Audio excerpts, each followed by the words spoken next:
So today's topic is, so you want to start a nonprofit. And I get a lot of calls from people who are just starting out. And usually they call me because they don't want to make the same mistakes they've heard so many other nonprofits have made. And I tend to give them a similar set of advice almost every time. And so I thought I would share that advice more broadly by doing a training on it today. We're going to do 15 minutes of training. For those of you who are with me live, I will turn off the recording at that point and answer your questions live. So you will get a recording of the first part, but not of the Q&A. And for everybody who's new here, welcome. I'm Sarah Olivieri. I'm a #1 international best-selling author, former executive director. I am a founder as well. I have started my own nonprofit. I have also been the first executive director of a new nonprofit and worn all the hats that come with being an executive director. I'm also the creator of the Impact Method, which is most of my work these days. When I'm not doing free trainings, I am teaching nonprofits how to implement the Impact Method so that they can make an even bigger impact without getting overwhelmed or burned out. So welcome everybody who's here with us live. If you're joining on the recording, please feel free to say hi in the comments. So let's talk about, and hi Nancy, let's talk about your roadmap. I'm going to give you a roadmap about literally how to start your nonprofit and the phases you need to go through. And I'm going to build it for you right now. If I'm looking down, it's because I'm actually going to bring the pieces into this slide. So the first thing you need to do is write up your mission and your vision, get a really good grip on the kind of outcome that you want to accomplish. Let me know in the chat if you have, give me a yes or a hi if you have completed this step already. If you're watching the recording, you can put it in the comments that you've done step 1. Step 2, this is usually something that gets skipped. That after you write up your initial vision, it's the next thing you're going to do, which I'll bring that up here in your roadmap, is you're going to design an initial project to test your ideas. But before you do that, you probably want to raise the funds so that you make a really good plan. If you're already an expert in the area and you've run a nonprofit before, you might be able to do this on your own, but I strongly encourage you to raise some money so that you can really research and design a great alpha test. So let me know if it's, did you skip this step already? Or have you done this step already? Give me I done it if you've done it, or I skipped it if you've gone ahead and started a program without running a really well-designed alpha test. So big surprise here. What is going to come next? Next up is not run the alpha test, but you're going to raise the money for the alpha test. So in this design phase here, you're going to come up with a really detailed budget so that you know what it's going to cost to run the alpha test, have the staff for the alpha test, pay yourself for the alpha test if you're working as part of the test, and also evaluate the program, right? That should all be in your initial budget. And then you need to stop. Do not start your test, switch gears to fundraising, and now you need to raise that entire budget. And my big warning for you here is do not run your alpha test until you've raised the full amount of money that you need. So what's the next step? Of course, you're going to run that alpha test. You're going to review that alpha test, and you're going to plan a beta test. That's right. We're not full on launching our programs from day one. You want to take what you learn and run another test, but this time it could be a little bigger, a little more involved. And who can guess what the next step will be. Are we going to run our beta test? Yes? No? Are we going to run our beta test yet next? Absolutely not. We're going to raise the funds for the beta test. And we're not going to run that beta test until we have raised enough money to run and evaluate a full beta test. Once you have raised enough money, then you can actually run your beta test. So as you've seen, my green turquoise boxes here are fundraising rounds, and the red ones are where you're actually going to do the work. So you're just going back and forth. I've put a little recycle sign on here. So if your beta test is a huge success and that's the way you want to go, then you can proceed to this next step. But if you still feel like you have a lot to learn and refine, then you can repeat raising funds for another beta test and then executing it as many times as necessary. Once you think you have an idea of what the full launch is going to be and your beta test has resulted in all the information you need, then you're going to raise funds for the full launch. And the full launch, right? How much money do you need to plan for the full launch? When you do your full launch, you are no longer, you're going to plan ahead, you're going to do this fundraising round, but once you do your full launch, you're not going to be in the mode where you're first doing and then fundraising, one or the other, doing or fundraising, not both, because you're not ready at this stage. But in this last round of fundraising, you're going to raise money for your final programs, but also for your fundraising, additional fundraising work. And then you will get started with that.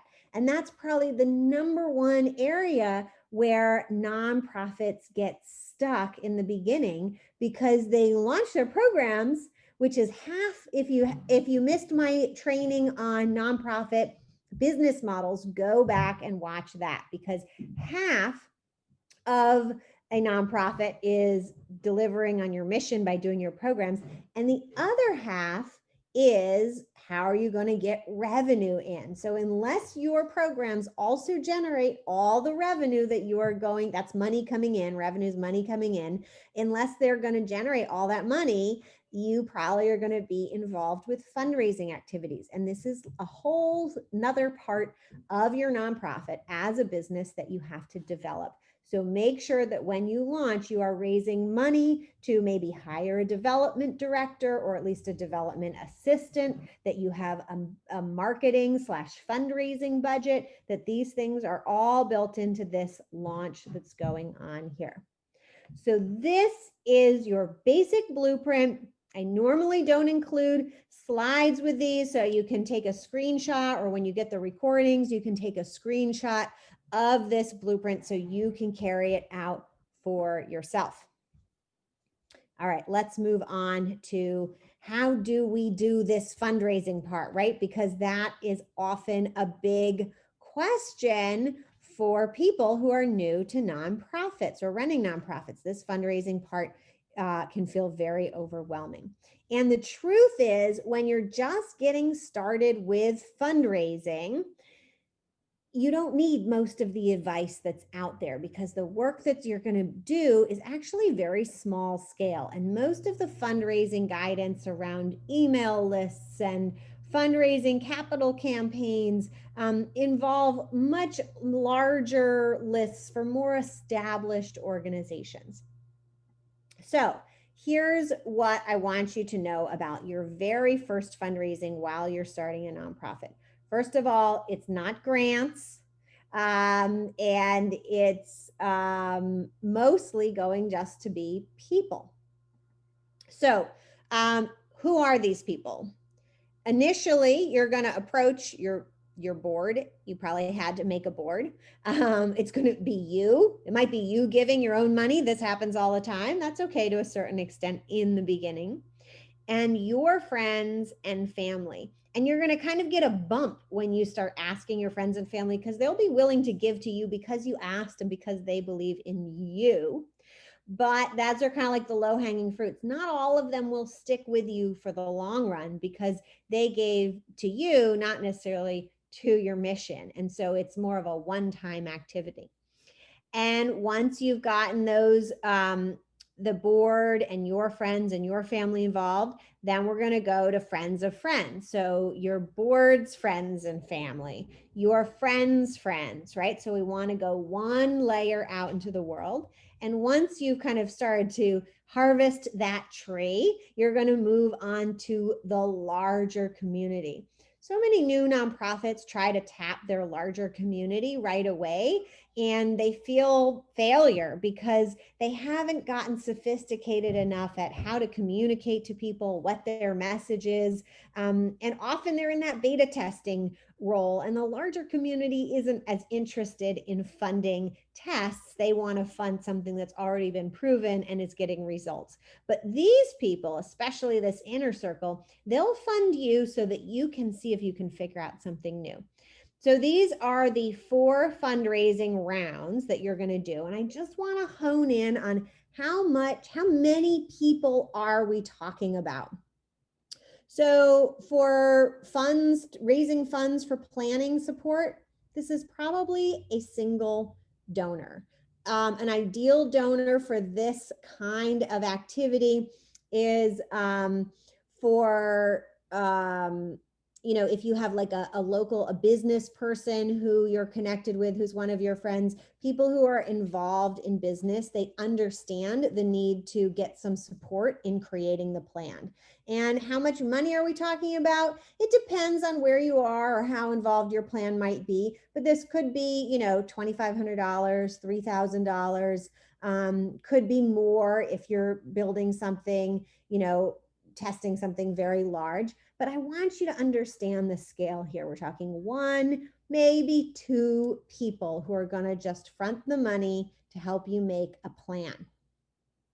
When you're raising money for your alpha test, again, we're talking about a few people who are going to give you, a few $1,000s. Now, again, it depends very much on how expensive your initial test is going to be and how, the network of people and how much they're able to give. So it might have to be more people at a smaller amount, or maybe just more people at a larger amount, but still we're talking about relatively small numbers here. So make your alpha test not too expensive so that you can get it done.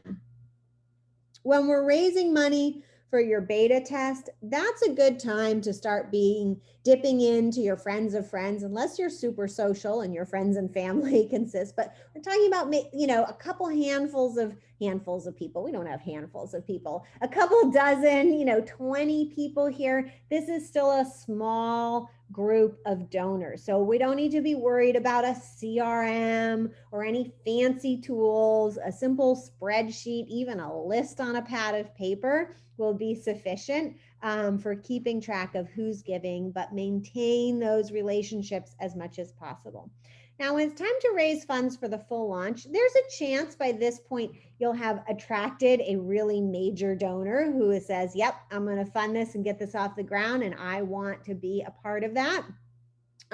You might start to qualify for some grants at this point, but be very careful that you've baked into your plan enough money to be managing those grants, right? There's a cost in getting grants, and there's a cost in having those grants as well.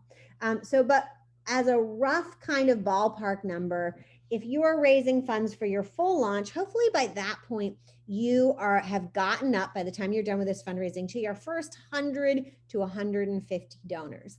That's still a really small number of people. So still, you don't need a fancy CRM. Maybe you're using a little MailChimp, but that's still a great level to be emailing people individually or using some sort of mail merge feature.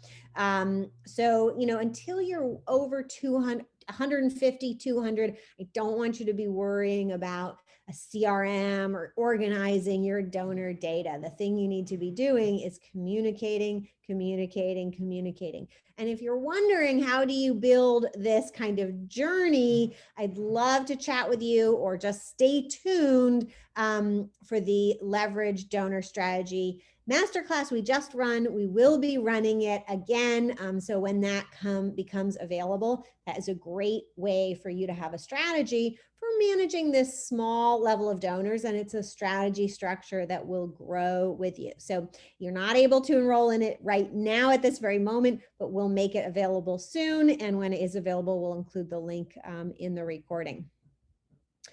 So last up is, I promised you 3 pitfalls and I'm delivering you 4 pitfalls. And I probably mentioned these already as we were going through, but I want to make sure that you don't make these 4 mistakes. Before today, you didn't necessarily know, and that's okay. I'm not in the business of blaming or judging, but after today, now you know. So I don't want you to make these mistakes. If you already made them, that's okay. Most of these are fixable. And if you're not sure how, please go to pivotground.com, click on the apply button, and let's chat one-on-one. But first, research the competition. And by competition, maybe they're your friends, right? Your friend nonprofits who are doing something similar. We don't compete in the nonprofit space always the way they do in the for-profit space. But do some research. Who else is doing work like this? What worked for them? What didn't work? Maybe there's a nonprofit that's already doing what you imagined. This is really something that many nonprofits skip. And in some situations, there are too many duplicate nonprofits. So really do your research in that very beginning stage when you're setting up your mission, vision, your idea, basically about what it's going to be. Second pitfall is make sure you hire a second person as soon as possible. You are wonderful. You are a hero. You may even be a superhero, but not even superheroes have all powers and work alone. So you need to have a second working with you as soon as humanly possible. So put this in the budget from day one. You can get a great second assistant person at around 10 hours a week, roughly $20 an hour if you're in the US, and that is absolutely worth every single penny. Third pitfall is do beta test your program. I've hopefully hammered this one home with my roadmap, but do not just say, oh, this is our program and that's what it's going to be. There is probably stuff to be learned. For whatever your idea is on day one, it probably can be a lot better. And in fact, I really want your approach to your programs to be an ongoing improvement approach, right? We learn as we do. And so even if you're an established nonprofit, you need to always be thinking about your programs as a whole and individually and saying, are we making the biggest impact that we can? And if not, is there something we could change to make an even bigger impact? Are our programs still relevant? So this concept of beta testing your program is great to do. You really need to do it from day one. And it's not activity that should go on and on into your future. And also, I probably hammered this one home, but I just wanted to say it again. Plan your fundraising sustainability from day one. Fundraising, having the ability to fundraise, doing development as it's often called, is a significant part of running your nonprofit. And you probably are starting it because you want to make a difference in the world, but you're not going to be able to get very far if you don't have any money to work with. So you really need to be thinking about this pretty much from day one. And the way you're going to handle it initially is you're going to be doing programming or fundraising, but then when you kind of get that final liftoff moment, you're going to start doing fundraising and programming at the same time. As I said, if you are like, I don't know what to do, I skip steps, or how does this exactly apply to me? You're welcome to schedule a one-on-one call with me at pivotground.com. You can go to /apply or just click on the apply button. At this point, I'm going to stop the recording and answer any questions from those who have joined me live.